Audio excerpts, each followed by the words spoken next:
All right, let me tell you what's happening. Well, first of all, we are going to have a conversation in just a few minutes, or just a few moments, ideally, with Alex Beam, author of a new book about Joseph Smith. At the moment, though, Alex is lost in the corridors of WGBH, and he and the engineer are trying to find one another. So let me tell you about a few other things. First of all, let me just say that ordinarily, at this point in the show, we have an introductory sketch involving Kyone Wolf and often Greg Hill.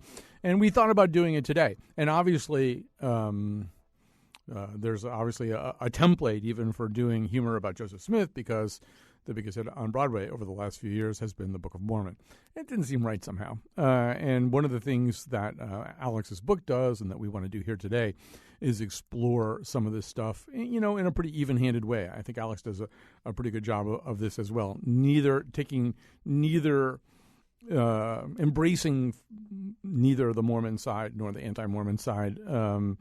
And so it just didn't seem like it would be great for a sketch. Let me also just take this moment while we're trying to locate Alex to tell you a little bit more about what's coming up in the next couple of days. We will be talking tomorrow to Paul Teager. Paul's an expert and a researcher on personality types, best known through the Myers-Briggs matrix of personality types. We've had Paul on a bunch of times before, and whenever we do, we get a lot of phone calls, we get a lot of interest. In particular, we're going to focus with Paul and his daughter, who's now kind of gone into the family business, on a new version of an older book called Do What You Are. It's an attempt to match that kind of thinking about personality types with career choices. And so anyway, we'll be talking about that. We welcome your phone calls. We were going to try to get an online quiz up about that so that people could even sort of type themselves a little bit and get ready. I don't know if that's actually happened yet, but stay tuned to WNPR.org for that. Friday, of course, is the nose. We'll tell you more about that as the days go by. All right, I think we have him now. Our guest is Alex Beam. He's a columnist for the Boston Globe, but more relevantly, the author of American Crucifixion, The Murder of Joseph Smith and the Fate of the Mormon Church. Alex, is that you? It is I, Colin. It is I. What a relief. I thought I was going to have to talk about Joseph Smith for 48 minutes or so, which I could do. I think you would do a terrific job. I could do it if I had to. I've read the book. I'm well informed. So, it's almost difficult to know where to start and how to start, just in the sense that how much Joseph Smith 101 do people need? But and I might rely on your expertise about that. You're having gone around and talked to a lot of people, and maybe getting a sense of how much of this story the average person knows. I'm assuming we have to do a little bit here at the beginning to sketch out the biographical details of this guy. Yeah, I mean, I really wrote this book from zero, and I'm fairly well informed. I even knew the family of Fawn Brodie, who's Joseph Smith's greatest 20th century biographer.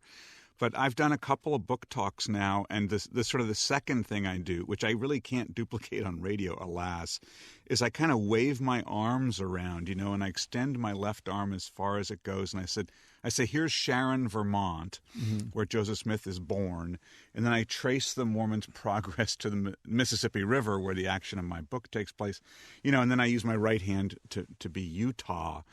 I mean, yeah, Joseph Smith, was born a poor farm boy in Vermont, and had a rather unusual, as a teenager. First of all, he was a treasure hunter. In fact, he was even prosecuted by the law because he would go to these people's farms. These kinds of superstitions were very big at the time. He'd go to people's farms, charge them a little bit of money, and says, "I'll find the buried Spanish treasure in the hill, behind your pasture." They would pay him, and he wouldn't find the treasure, but he would say that the treasure had been moved by spirits. In any case, he went on from that to, seeing angels in his sleep, seeing angels as a teenager, and then eventually he received the Book of Mormon from the angel Moroni. And that happens in upstate New York, right? Yes, that happens in Palmyra, New York. In fact, someone just texted me a picture of Hill Cumorah, which is a Mormon shrine that I haven't visited, but Joseph was told many times by an angel or several angels that he should go to this spot on the hill and dig, and he would find plates the angel Moroni was one of the defeated Nephites, one of the two tribes that came to America in the Book of Mormon, blah, blah, blah. Anyway, and Joseph did as he was told. It took him 9 months to kind of assimilate these instructions. He purportedly dug up the golden plates, took them to his home, and then, since he actually couldn't really read or write, he recited, through inspiration, he recited to his wife and to the first of many scribes who played roles in his life, he recited the Book of Mormon. And so, by the way, as we go along here, if people have questions, comments, maybe actual Mormons listening, we'd love to hear from you, to 860-275-7266, 860-275-7266. And I don't want to dwell over much on this because this really isn't the meat of your book, Alex. But the story goes that he has not only received these plates, which nobody else gets to see, but he has these kind of seeing stones, right? These kind of decoder stones somehow or other, which allow him to read and understand a language that he wouldn't otherwise know. Right. The angel left him with the plates, left him the magic spectacles, which I find it hard to pronounce, but I think it's the Urim and Thurim.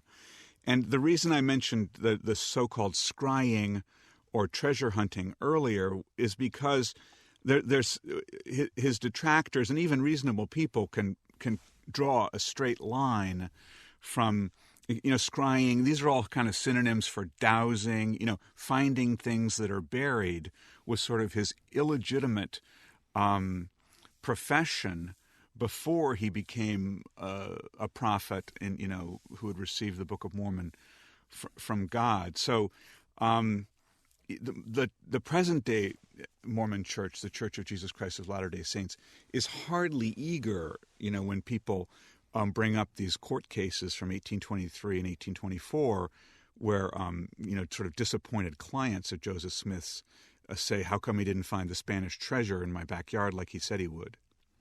Well, it seems to me that there are two things going on here right at the beginning of the founding of this faith. On the one hand, and we can go into some more details about the subsequent iterations of Joseph Smith's prophecies and how he moved his flock around, but we're at a time of real religious foment and a lot of religious origination, too. There are a lot of religious movements going on in America. We can talk a little bit about that. And then he's up in an area that I picture anyway at the time up in Palmyra, New York, which is kind of on the edges of American civilization as opposed to right at the heart of it. And if we believe the historian David Hackett Fischer, the more outlying the area you got to in those days, the more there was a lot of kind of magical thinking that went on. And so you had Joseph Smith up there, and he's dowsing and divining and scrying and doing all this stuff, which may seem a little outlandish right now, but probably didn't at the time. Yeah, that's exactly accurate, and it's odd what one learns late in life. But I mean, what I learned, sort of anticipating, is that the action of my book actually takes place on the American frontier, because the American frontier is the Mississippi River at this time. Well before 1850. When the trans-Mississippi states are brought into the Union. But that also holds for upstate New York, as you say. The Erie Canal is only just being dug. In fact, Joseph Smith's mother makes some money sort of selling lemonade, if you will, or selling provisions to the men who are digging the Erie Canal. So it's very, very far away. As you know, it's called the burned over district because so many sort of crazy evangelicals with questionable claims, to seeing fire, seeing God, entertaining Jesus Christ, are having a lot of success in this remote part of America that's far from the actual cities of Philadelphia, Boston, and New York. And it seems to me that another thing that is happening right now is that along with the physical frontier, there is a theological frontier that's being explored too. So you've got the so-called Second Great Awakening. You've got a proliferation of often individual people who have their own version of Christianity or something resembling Christianity. You mentioned the Millerites, who actually, I think, the modern-day Seventh-day Adventists are, to a certain degree anyway, kind of an outgrowth of the Millerites. The Campbellites come over from Scotland. They are manifested today in the Church of Christ, and a bunch of other well-known things that are going to fizzle out pretty even fast. the Shakers, of course, right. Which everyone's heard of. And then even as the century goes along, you have the beginnings of the 2 or 3 other American-founded religious movements that are going to persist. Christian Science, Seventh-day Adventists, Jehovah's Witnesses all start later than Mormonism, kind of more in the 1870s. But really, the whole 19th century is a time at which people feel free to experiment religiously or proclaim things religiously, because the established religious order, only sits in some of these established seats, and there is a frontier to be explored, right? That's exactly true. I sort of want to say 2 things. I mean, one thing that's behind your remarks, of course, is that new Americans are arriving in North America, who, the original colonies, I'm so embarrassed. I think Fisher also wrote Albion Seed. Yeah, he did. Where he points out that 5 different religions founded colonies in America. But by the time we're talking about the sort of the first half of the 19th century, there's a whole new wave of immigrants that really have no use, for Puritanism or whatever they're up to in Virginia, the religion of William Penn.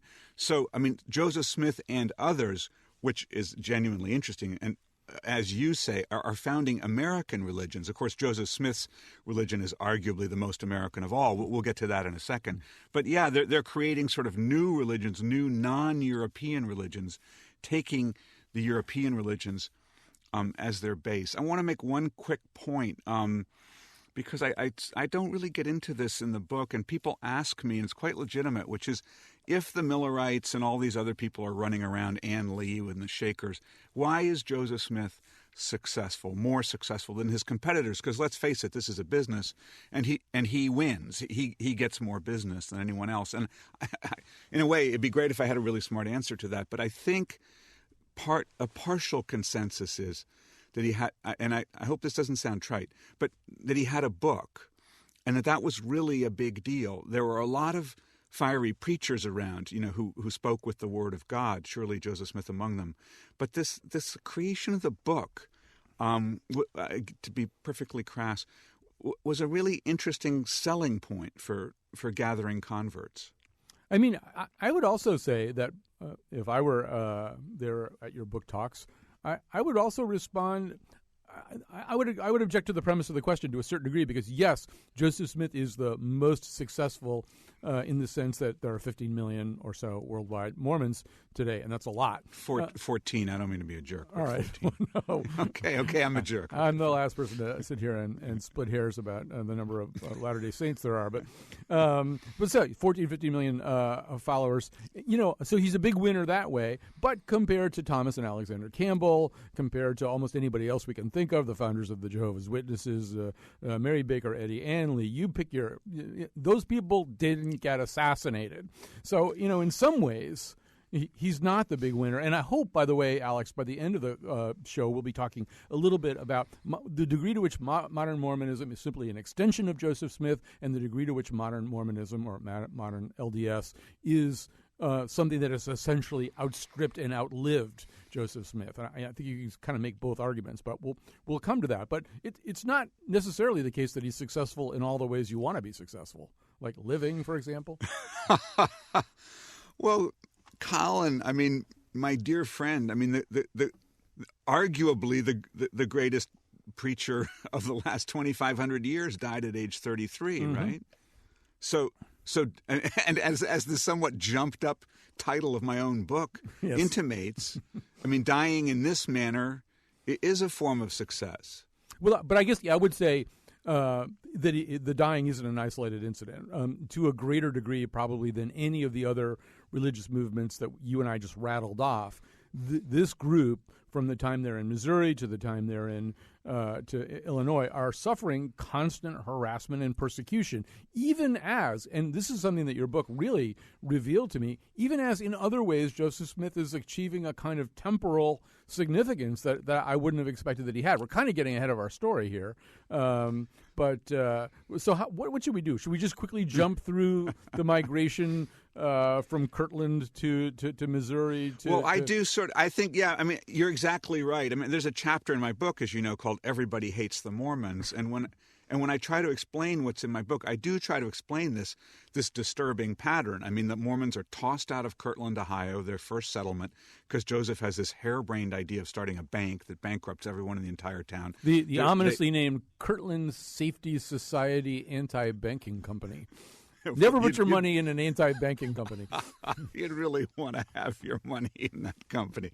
I mean, he literally flees Kirtland under the dead of night, and then he goes to his own Zion, the place that he's declared to be the Garden of Eden. He takes all of his followers, who at that time number in the hundreds, to the state of Missouri. They cross the Mississippi, and to make a long story short, they get chucked out of Missouri.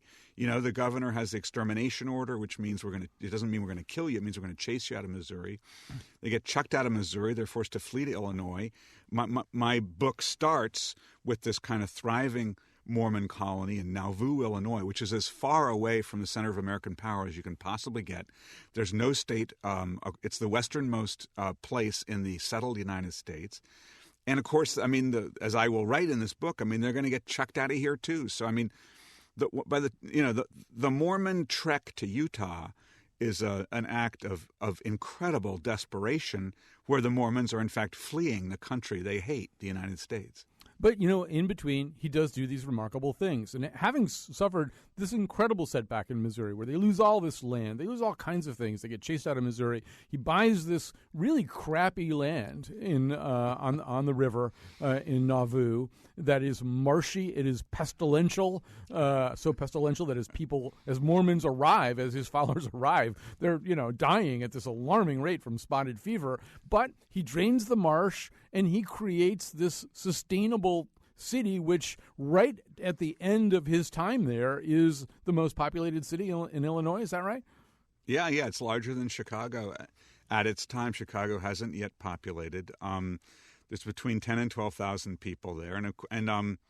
But as you know, it's it's not a fortress, but it could be, because outside of this city, you have this incredible the population has really, over the 5 years that Joseph has settled his people there, they've really come to hate the Mormons. Now, before we go to break, let's just sort of establish a few other things. So one of the things that distinguishes Joseph Smith, although not from lots of other prophets, but is that it's all about him in a lot of ways. He's seen these tablets that nobody else has seen.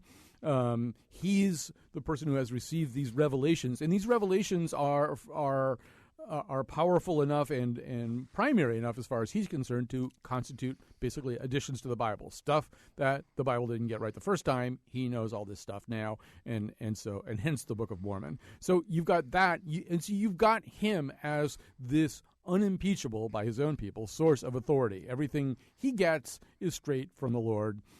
So you can't really ask too many questions about that. And then as he begins to establish his temporal presence in Nauvoo, he kind of does the same thing, right? He just makes himself everything. He's all three branches of government plus the military, right? Yes, absolutely. I mean, it's a theocratic city-state. I mean, everything that he rules is unbelievable. Yeah, I mean, he's head of the city council. He's head of the judiciary. He makes all decisions. I mean, it's important also to point out, that Joseph Smith is kind of an amenable guy. You know, he's a friendly guy. He wrestles in the dirt with a bunch of people. He drinks plenty of whiskey. He's not a drunkard, but he's no stranger, even though he's received, a revelation from the Lord called the Word of Wisdom about how people shouldn't drink coffee, tea, wine, and beer. So he's truly a larger than life figure who reigns over this kind of cultish religion at this time. Does he remind you of any present day figure? Is there anybody or any sort of amalgam of people that you can think of now that he reminds you of? I have my own little answer to this. Okay, I have only, well, I'll try to be relatively brief. Let me just say, reading the first 150 pages of Lawrence Wright's book about Scientology is pretty darn disturbing for someone who knows a lot about Joseph Smith. I'm just going to leave that on the table. Mm-hmm. And then the other, I mean, I have to say again, it doesn't dignify Joseph, but I mean that James Jones, there has to be something there, sort of an analogy. I know not all of your listeners would remember, but he was a San Francisco kind of charismatic preacher who brought his people down to Guyana in Central America, and they all ended up dead. Right. I had so much more benign an analogy that I was going to make. In your accounting of him, I mean, this isn't a precise resemblance. It's more of a spotty resemblance. There are certain things about him that remind me of Bill Clinton. You know, he's a man of appetites. And that's great. No, go on. That's great. I mean, he's a man of appetites. He's a man who really kind of enjoys life. He's very charismatic, very good at persuading other people. And he's kind of good at adjusting the story, adjusting reality as things go on, kind of adding a new layer to what he's saying so that accommodates the latest change in circumstances. Now, I mean, I'm not suggesting a one-to-one correspondence here, but as I was trying to picture who this guy was, and if I met him and I didn't have any big judgments I was going to make, and I wasn't going to compare him to L. Ron Hubbard or James Jones, like if I just thought he was, hey, this guy who kind of basically runs the show down there in Nauvoo, you know, who does he remind me of? I think that's actually brilliant. I mean, so I salute you because, I mean, Clinton, of course, is this incredible merger, you know, of the sacred and the profane. I mean, Clinton is no stranger to the Bible. I mean, again, right. We don't have to lecture anybody here, but he's really in touch with you know, Arkansas spiritual. He's in touch with spirituality generally, I think, you know, which endears him to African American people. Anyway, yeah, and I mean, Joseph Smith is politically pretty darned astute. Mm-hmm. I know that the opposite case can be made, but many times he showed very sane and sober judgment, as did Bill Clinton. And just before we go to break, I mean, the thing that was remarkable to me was that I had sort of pictured Joseph Smith as this real outlier in even sort of in terms of like what anybody knew about him, or that he was this fringe person. But in fact, the New York papers wrote about him all the time, and he had embassies. He was sending out embassies to the Tsar and to England, to France. And, yeah. I mean, he was, a very peculiar, quirky, and not necessarily mainstream operator. But he was really trying to operate somewhere within the mainstream he thought he was going to be president, among other things. Yeah, I mean, he was a national celebrity. Another Bill Clinton analogy. They both ran for president. They both ran for president. And Smith said if he had lost, he would have run again. Alas, he was killed in the interim. But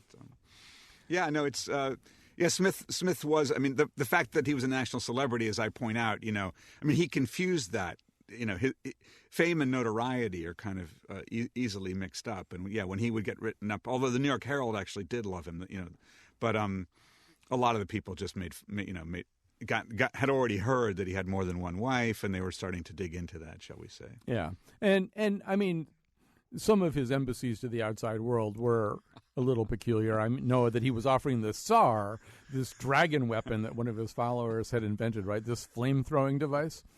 The flame-throwing submarine or something. Yeah, the editor made me cut out a really detailed description of that because he thought it didn't make any sense. But yeah, no, Joseph was corresponding with the Tsar. He loved to correspond with American presidents, but it's rather Shakespearean. You know, the fact is you can always write a letter to the American president. The question is whether he'll write you a letter back. Right. And he also routinely got it wrong, too. Didn't he write to 5 different presidential contenders, omitting Tyler and Polk, the two that really would have been in a position to do him some good by actually being president? Anyway, we're going to take a quick break here. We're talking to Alex Beam. The book is American Crucifixion. When we come back, we're going to talk about, well, basically how it all went south in Nauvoo.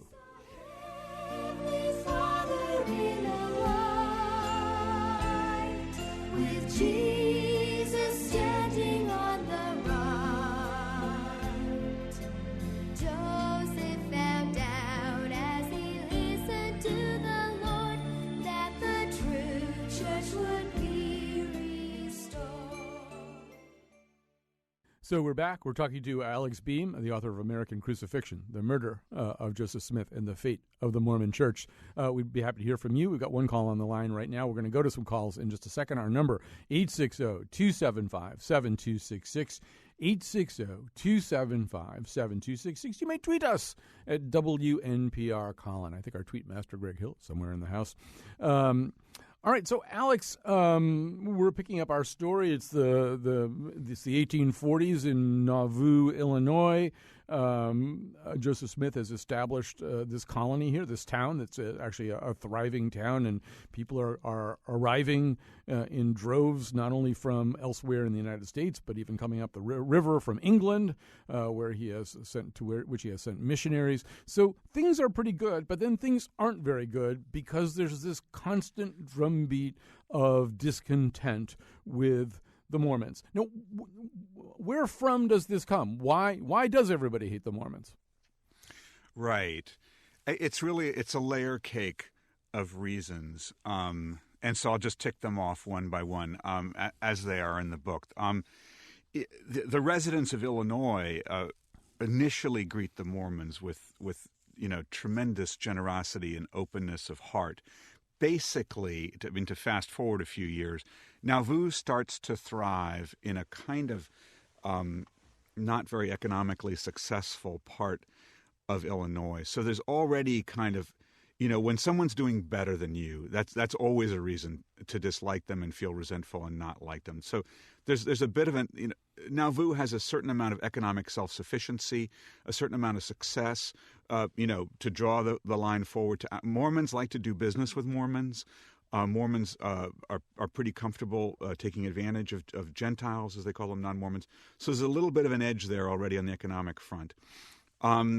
Politically, the Mormons really enraged people in these Missouri counties that they kind of invaded because Joseph simply told them how to vote. So in Illinois, in a relatively small county, they could call the shots. Joseph could control 4,000 votes, 5,000 votes, so he could get anybody elected to the Illinois legislature, and even more. I mean, he actually, the Mormons, in some people's argument, controlled, say, who would become governor of Illinois. So they were a huge voting bloc that always voted en masse, which really enraged anybody who lived around them because everyone else's vote was automatically nullified. Thirdly, even though I go out of my way to say that this is not a particularly religious part of America, southwestern Illinois, they are, after all, adherents of a blasphemous religion. You briefly alluded to, now, Joseph is demanding canonical status for the Book of Mormon, and nobody, again, to be really crass, nobody knows where he pulled this out of. But he's also rewritten the Book of Genesis. He's added the Book of Abraham to the Bible. This is, to the extent that there are, men of the cloth in Illinois, they're all just damning Joseph Smith to hell. Tremendous religious anger directed against the Mormons. And then lastly, starting in 1843, maybe even in 1842, the word is leaking out about polygamy. Polygamy is a secret doctrine that Joseph Smith is propagating among his most intimate, no pun intended, male friends and colleagues. He basically has started to whisper to them from 1843, God has told me that you need to take more wives. And this is being written about as far away as New York, in the New York papers, old Joe Smith and his Mormon Seraglio, because dissident Mormons have left Nauvoo even as early as 1842 and accused Joseph and his followers of having 10, 15, 20, 30 wives. Now, and in fact, that is exactly what's happening, although in Nauvoo, it's still a secret. It's a shocking secret, in fact. Every time, including from Mrs. Joseph Smith, his first wife Emma Hale, maintains kind of deniability about this, right? Yeah, she's the most shocked of all. And again, I'm not trying to be facetious, but yeah, she's his wife of 12 or 13 years, and indeed, if you skip to the end of my book, when she's in her 70s. She will always deny, although this is psychological because she saw Joseph's young concubines with her own eyes because 4 of them lived in the same house with them.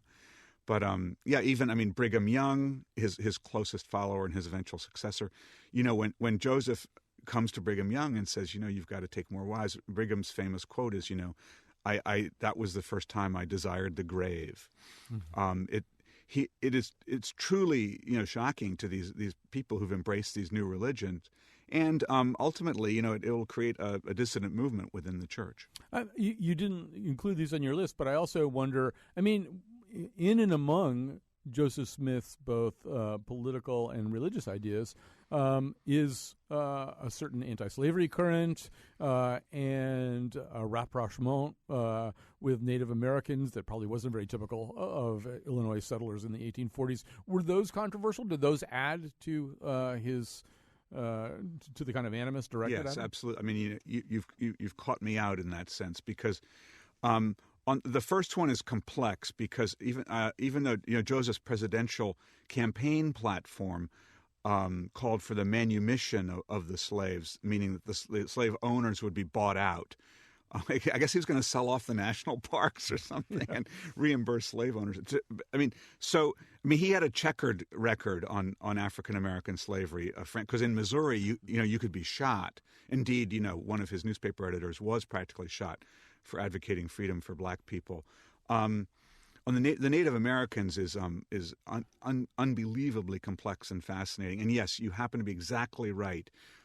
Joseph was you could say unfailingly charitable towards Native Americans, some of whom were still on his side, although Abraham Lincoln and others had done their best to chase them across the Mississippi in the 1830 War, Black Hawk War. But there were a lot of Native Americans around on both sides of the Mississippi, and Joseph was extremely charitable to them, of course, because he thought that they were descendants of the Nephites, whom he writes about in the Book of Mormon. And basically all the non-Mormons in that part of the world hated the Indians. So we've got all that, and so there's unrest, and we're going to have to sort of telescope a lot of what happened, but ultimately it does wind up with, and maybe we should just quickly talk about one of the more complex figures in this story, Governor Thomas Ford, who is sort of, well, I mean, I think your chapter heading compares him to Pontius Pilate, and he is kind of playing both sides of this question a little bit. Right. I'm pretty hard on Ford. But Ford is this very pusillanimous figure. He refers to himself as the accidental governor of Illinois. What you're talking about is that basically Hancock County, where the Mormons are, is on the verge of bursting into flames. And Ford decides to leave Springfield, Illinois, the capital, and come down to Hancock County. And he perceives himself as an honest broker between Joseph Smith and the Mormons on the one hand, and the so-called sort of angry old settlers, whom Ford secretly derides. Ford left a detailed history of all these events. He's a good writer, and he actually looks down on the non-Mormons basically as white trash from the South, sort of slave-driving white trash. But in any case, he goes down to Carthage, Illinois, which is really where the balloon is going to go up, and he pictures himself as somebody who can speak to both sides, and he ends up playing a very nefarious role. And basically, Mormons at the time and to this day regard him as someone who guaranteed safety to Joseph Smith, and said that Joseph Smith, would be indicted and prosecuted for certain crimes, but that his body would be protected, and then Smith is of course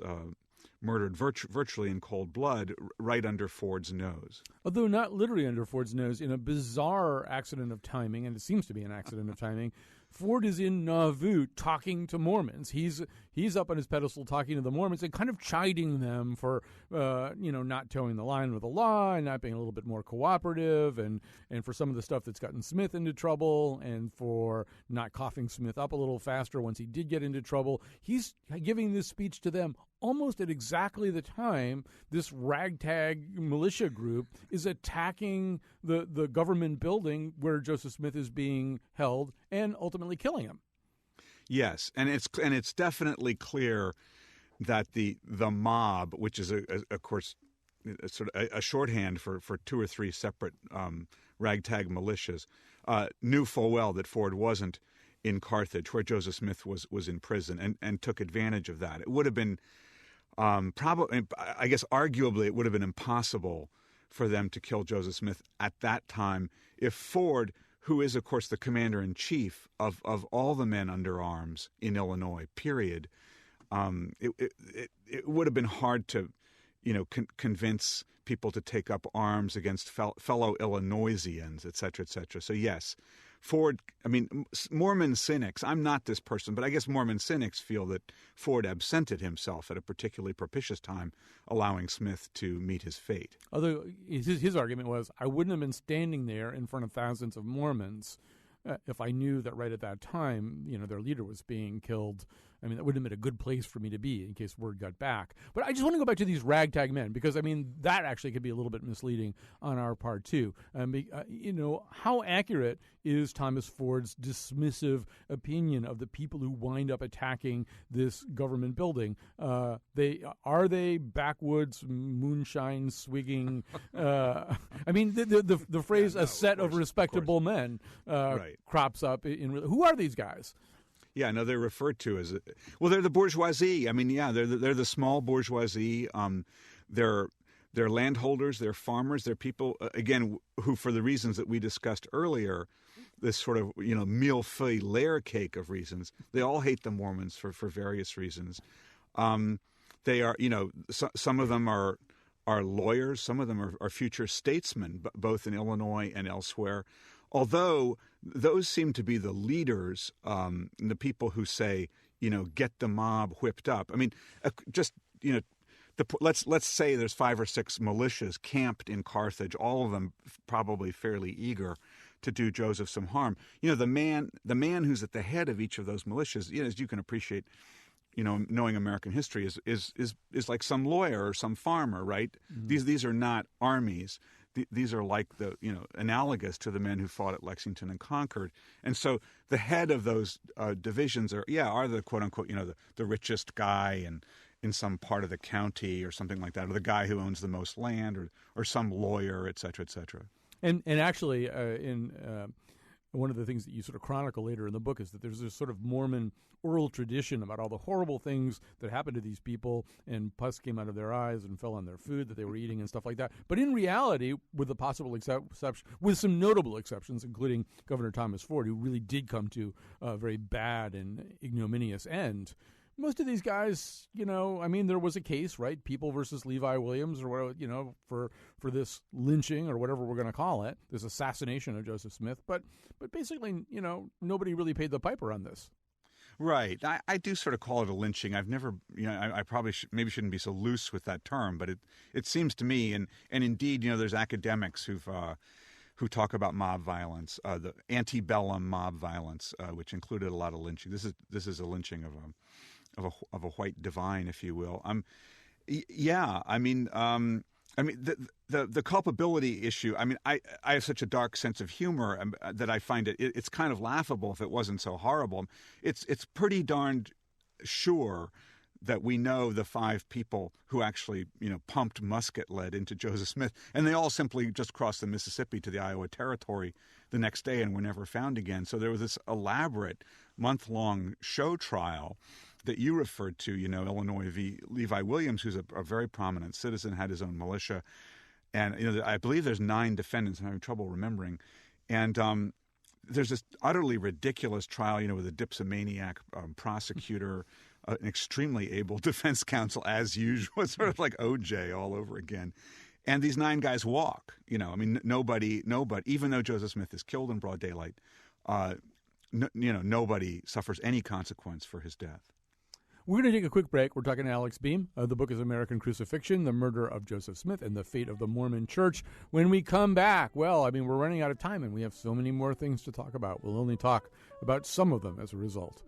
The witness of Christ, faithful and true, he fulfilled his life's mission. A new dispensation of light had begun, giving his life in...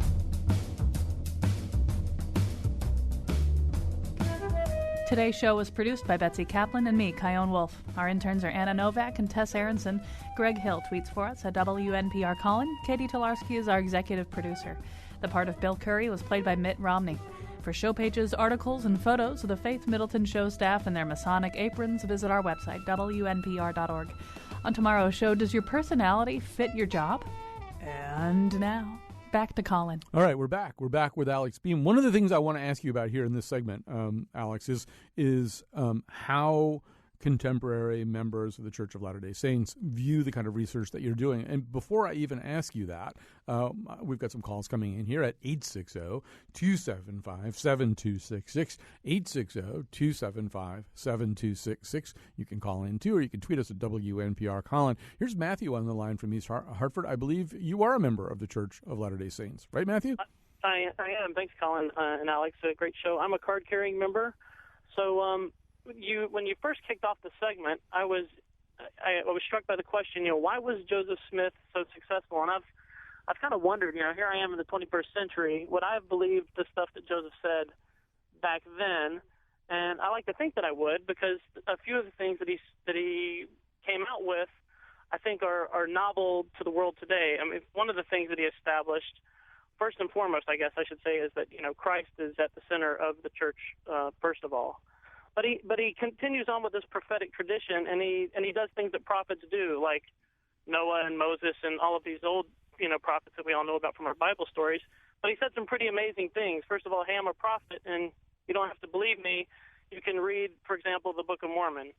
And oh, by the way, let me tell you about temple worship and priesthood authority. So in his day, he came out with some really novel things that we Latter-day Saints would say were sort of lost from the ancient Christian tradition. And he wrapped a bow around it and said, this makes sense. And the prophetic tradition kind of puts all of that in perspective. I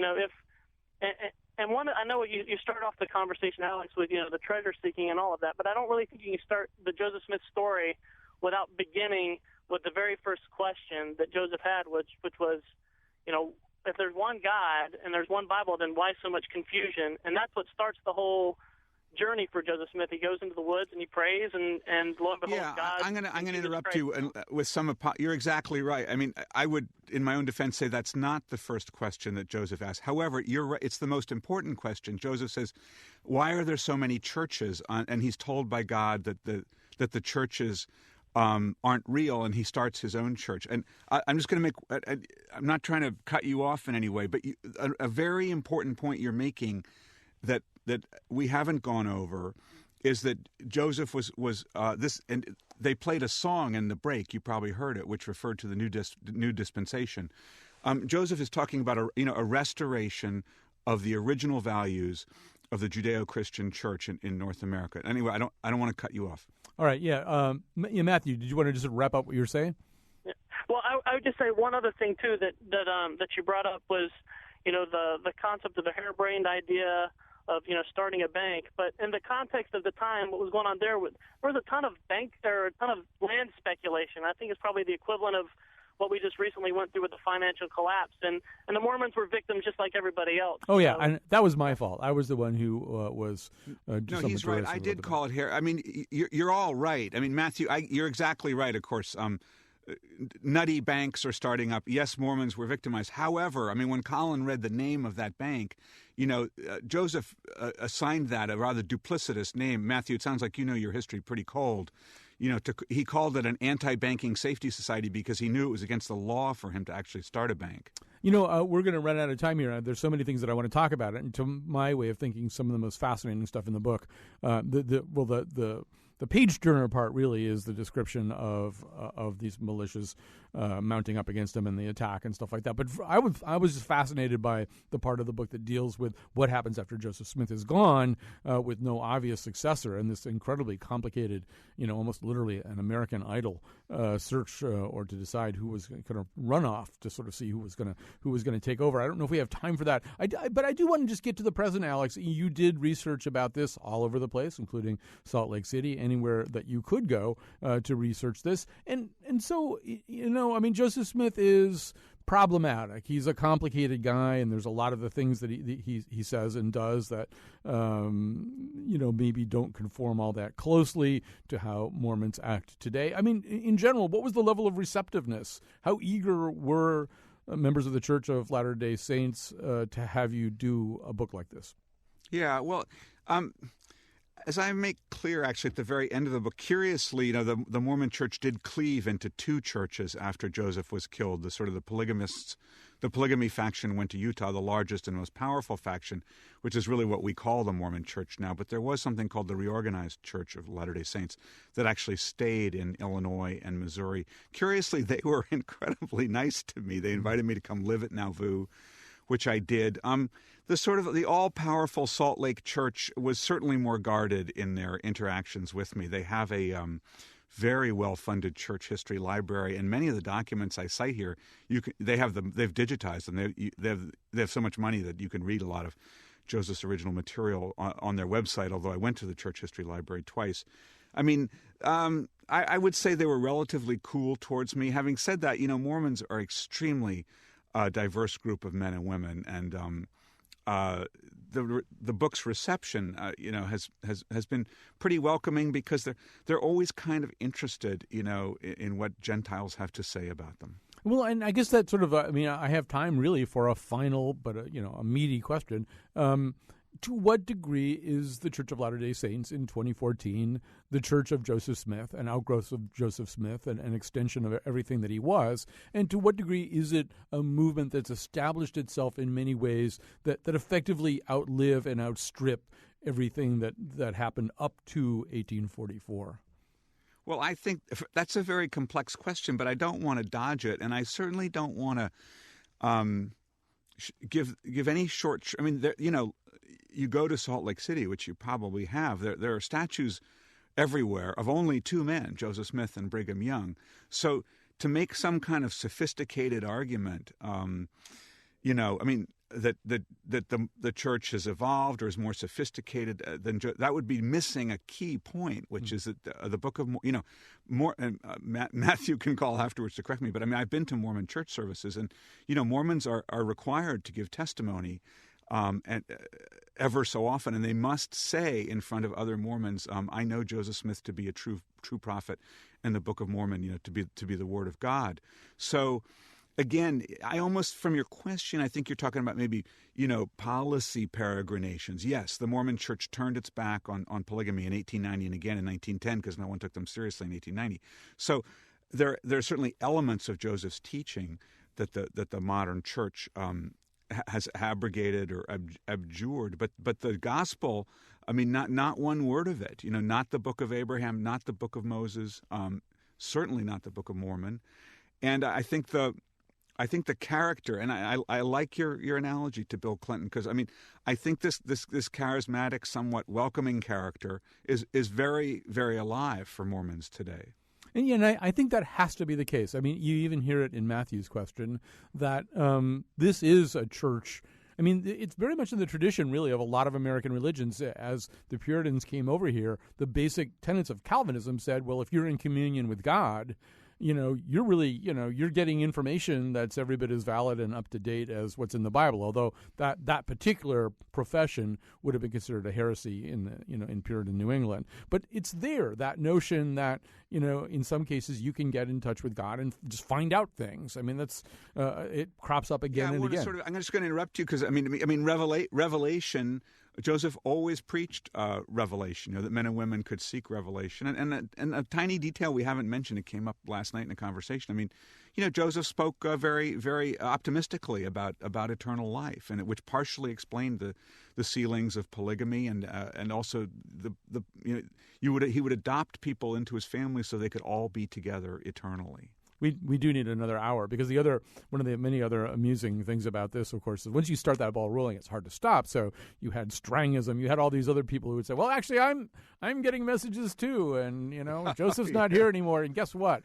I know all this new stuff. Anyway, we don't have time to talk about that. We're all done. Alex Beam, the book is American Crucifixion: The Murder of Joseph Smith and the Fate of the Mormon Church. What fun, Alex. Hey, thank you for having me. I wish I'd studied with David Warsh more and less with Sidney Alstrom, and I'd be every bit as smart as you. I'll never be as smart as you, but thanks for having me. It's a fun subject. All right, thanks.